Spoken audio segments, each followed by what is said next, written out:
Hello, my name is Maria Kovaleva. I'm a life coach, ACCICF, and today I would like to reflect on my experience of mindfulness practice challenge, which I did for 21 days. Um, it was a group of people who I invited beforehand to this challenge, so they knowingly joined the group in Facebook, and when challenge has started. So today is just my reflection on the experience and what I learned from it. For me, it was first time that I created something that long for 21 days, and for me personally, it was not easy to commit for that long time.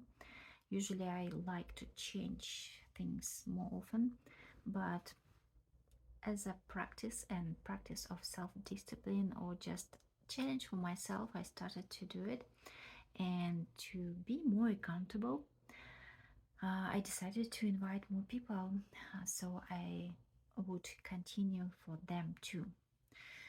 From the beginning, from the day one, I noticed that activity is super low, like 10 new people joined the group, and it was one or two persons who started the challenge, started to do exercises and post like tracking. I created polls, and so people could track their progress. So it was kind of discouraging for the first day, that and to understand that nobody is really going to do this challenge. But since I created it, I thought, okay, I will continue no matter what. I will continue for myself, for those who may be reading but not tracking their activity. Who knows? So, the good thing that I completed the challenge 21 day. I learned a lot because I wasn't completing this challenge, or providing this challenge as an expert. I was create. I The idea was to create the space of with information, with some exercises for people who would go through this practice and support each other by commenting or reflecting on the exercises, reflecting on what happens in their lives since they began this mindfulness challenge. The idea of mindfulness challenge is really a big one for myself, because I know and I could see the changes in my life. When we are mindful, when we notice everything that is happening right now more raw, without any interpretation, without mm, not totally living in your head, but instead noticing the sensation in your body, noticing the feelings, noticing that the physicality of the reality. uh, it mm, it does wonders. To be honest, it changes the perception of reality. It changes life, however big it would sound, but it changes life. But it's a new habit. It requires practice. It requires perseverance. It requires a lot. So I thought that since we are a group of at least 10 people, because 10 people were new people who joined the group that already existed, my T100 group on Facebook. It already existed for several years, and I like dormant. I didn't pay much attention there, but I decided to use it for this challenge. Uh, so those 10 people who joined but didn't do any exercises, I guess, or didn't reflect on them publicly, um, still mystic for me. I don't understand really the motivation joining the group. But I guess, like in real life, more people are observers, less people are doers. And doers make changes in life. The observers are still in this mind games, in living in the head. Just observe, contemplate, reflect in inside of their head, and that's it. And not much action comes from this observance. um, what's the difference between those people who do and those who just watch? When you come to the store and the assistant asks you, "Can I help you?" And you're just, "Oh, I'm just looking," because I don't want anything. I just want to touch things. I don't have any intention to buy. So I guess there was no intention to change anything in their lives. They were just looking. Oh well. But what I got for myself in that, being a coach, we know that we cannot persuade or force people to change. So in the very beginning, it should be conscious conscious decision or intention to change something, to do something with your life. So for me, it was just confirmation of this rule that even though there is options, there is possibilities, opportunities to change something, it doesn't mean that having these opportunities in your life doesn't mean that you will take them. There should be something else. There should be some need, I guess, some understanding that changing your life in this particular way with this particular instrument, be it mindfulness challenge or be it coaching session or coaching as an instrument for changing life, should be understanding why do you need it. Not because it's stylish and, I don't know, fashionable to have a coach in your life or to have therapist. To be honest, I don't know how to work in therapy, really. Being a coach, going to therapy, like last session, my therapist said, "Okay, so what's the question? You know yourself what to change, how to change. What's the question?" And I'm like, "I don't know. I know everything myself. I just have to do it." And doing part requires still understanding why you want to do it, because it's very easily to slip off the path. Yes, you understand, you understand why you want to change something. As a rule, usually it's hard to change because of the structure of our mind. It is structured a certain way, and if you want to change narrow pathways, it takes time, it takes energy for the brain, it takes a lot of things.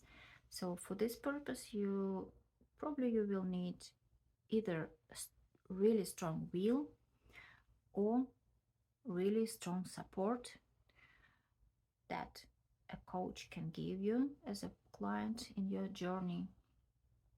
The will part, some people, some psychologists or some coaches I heard, they don't believe in will part. I do believe in will part because some people really are motivated by themselves only.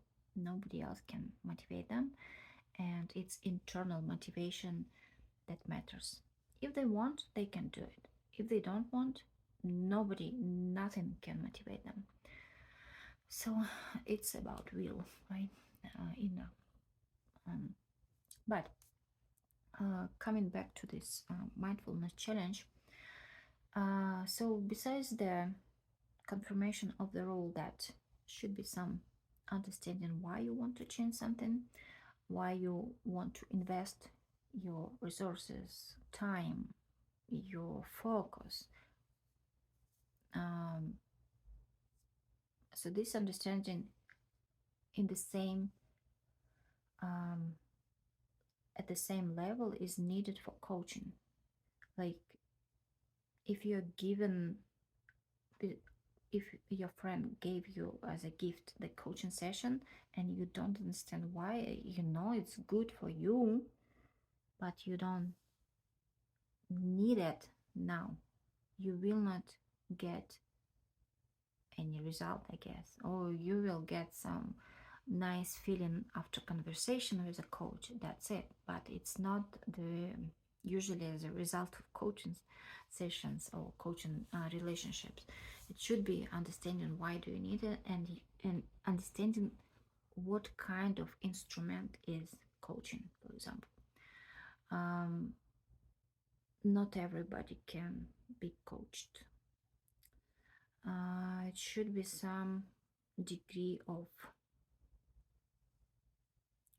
grown upness, I would say, because coaching requires taking responsibility for yourself, to yourself, if I'm saying it right in English. So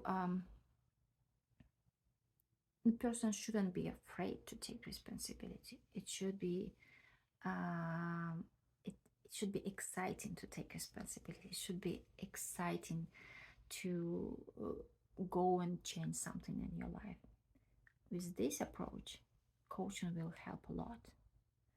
If you're afraid to change, if you have some really rigid beliefs that something shouldn't be changed, and then you go in coaching and help me with this, depending on the heaviness of these limiting beliefs, you might need a therapist, not a coach. There are a lot more things about who can be coached, who cannot be coached, who needs a coach, who doesn't need a coach. But the purpose of this video is just reflection of on the practice. Also, besides confirming of the rule that it should be intention to use the instrument, so the result would be satisfactory or beneficial for the client. Besides this, I'm really happy that I did it, thanks to one participant and my daughter, who was the second participant, who for whom, besides myself, I posted every day after my work, part-time work. I posted the exercises for the next day. Thank you, guys. And I'm really happy that I completed the challenge. I got a lot of information, useful information. I got a lot of tools that that I tried and felt the difference, that I can use in other situations. And now they're here, so I don't need to go search somewhere. I know what to do in certain situation. I know how to come back to myself. So it's really useful. It was really useful, and it gave me like, today is the second day without posting anything, and like I'm so happy. I don't need to post anything. I'm free of it. I done. I took some time off from mindfulness. I mean, from this routinely everyday mindfulness exercises, but I really want to create my own routine, and one way of creating is just one exercise per day, and 7 different topics or themes for mindfulness to train every day by days of the week, like 7 different ones, right? So I will remember in some time like this. I will not need to look up for the theme, so I will be remember what is for Wednesday, what is for Monday, and it really adds up to your everyday life. It doesn't um, oh, it doesn't take away your time. It adds time because it changes the perception of time, changes the perception of um, I would say time is the main thing. Psychological time is changed if you approach it mindfully. It's really big change because you take away stress, you take away worry, you take away um, re-experience of past experiences in your mind. You take away a lot of things and you start to live now and here, and it really gives you time. So I'm planning to make this mindfulness exercises as more close. Like I'm planning to make it a product, like paid for money, not for free, like it was a beta version. Um, because I really felt the benefits, and it really works. So anyone who interested in changing your life, however large it wouldn't sound, but it really, there is a way, and mindfulness is a great tool for doing it. Thank you for watching. If you like the content, subscribe, and see you later. Thanks.